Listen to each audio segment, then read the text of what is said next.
I have to confess to having a love-hate relationship with Instagram because I'm supposed to do it as part of my gig to stay constant and current because divorce court is on television. But when I look at Instagram, everybody does exciting things and look beautiful, and I know that's all not made up, but they work hard. But I'm just not willing to do all of that. And I was having a wonderful day today, just fabulous day.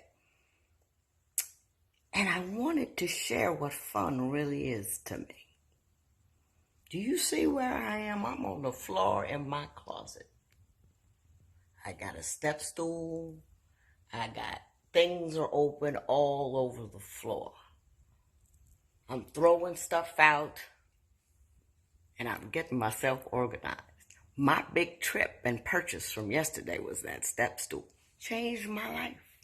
I can now reach the upper parts of the closet and use them.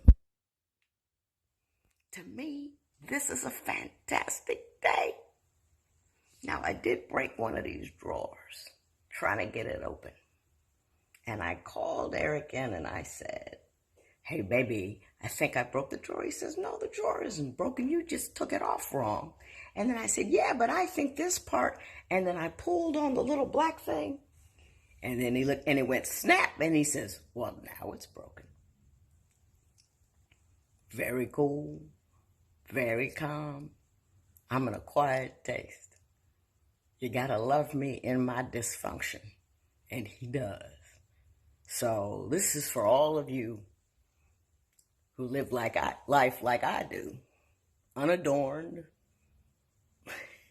Unbeautiful. No great beautiful meals to share. No beaches that I'm laying on. I'm just in my closet. Listen to Sly and Family Stone. Loose booty. Shake, rack-a-moo, shake a bendigo.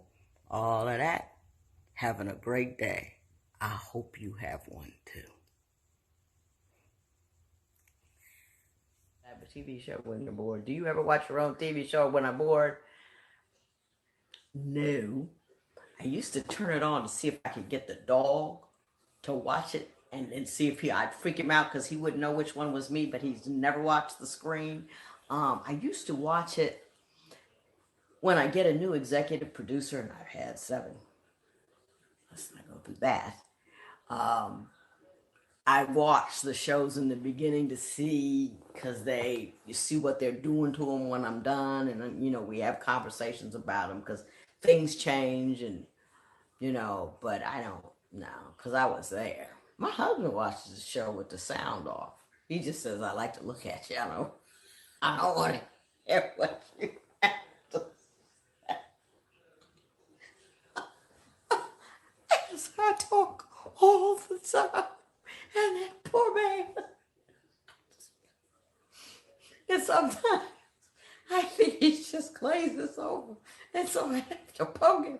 I said, this is the part I need you to hear, baby. When I get to the part where he needs to hear it. The rest of it, you're not paying attention. This is the part I want you to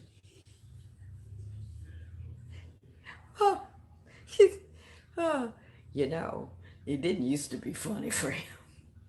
But now, we know what we're doing. Live YouTube, and it was talking about the worth of a woman, because I often see women in divorce court and elsewhere that are very, very clear on what their faults are, but not so clear on what their abilities are.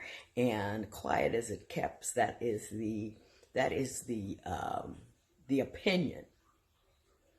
That is a known factor in this house, that no matter what I do, I see the problem in it. I see what I don't do well. I look at these videos and I obsess about the failures of my hair. I get something new done and I'm never satisfied with it. And the weird thing was, right before I was going to talk about the worth of a woman, my sister called me and yelled at me. Now, in most families, that's not a good thing, but in my family, that's a fantastic thing. If we like you, we'll be polite and nice to you. If we love you, we'll fuss at you if we think you're not doing the right thing. And I had talked to her about going to that Tyler Perry party and feeling quite out of place, which I did, I ain't gonna lie. And she said, you got an invitation. and just because, yeah, you got an invitation because you work there and, but everything, but you got an invitation and then you were in the room and you got to stop second guessing yourself. So I'm going to say, I second guess myself, and these are for all the second guessers out there. I second guess everything I do, in part because my parents were horrified about the professional decisions that I made. I was supposed to be a physician. My sister is a physician. Fooled around in college, couldn't get that done, became a lawyer.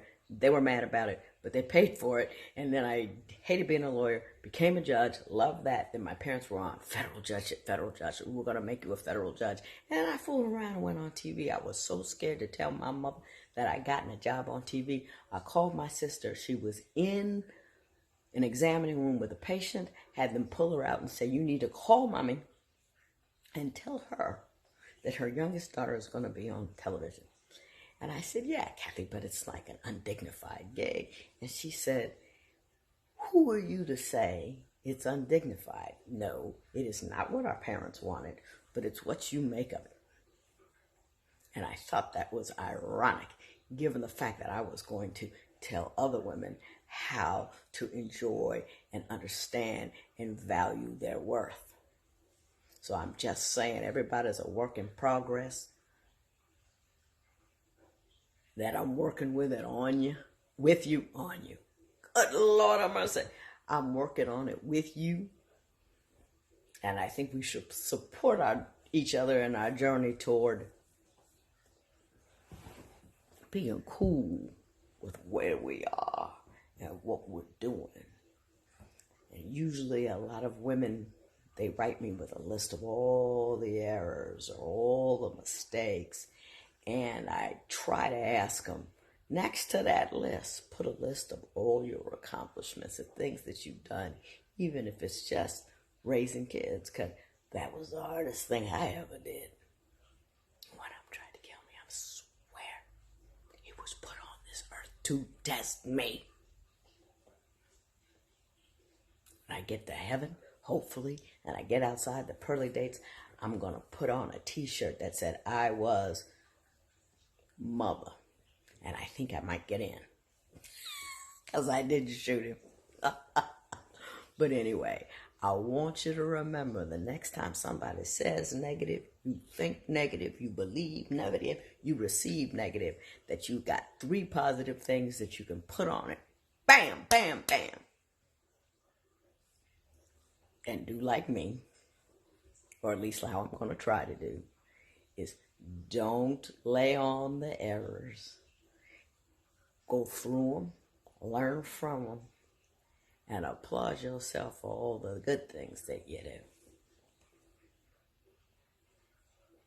It's the word for the day. Y'all have a great one.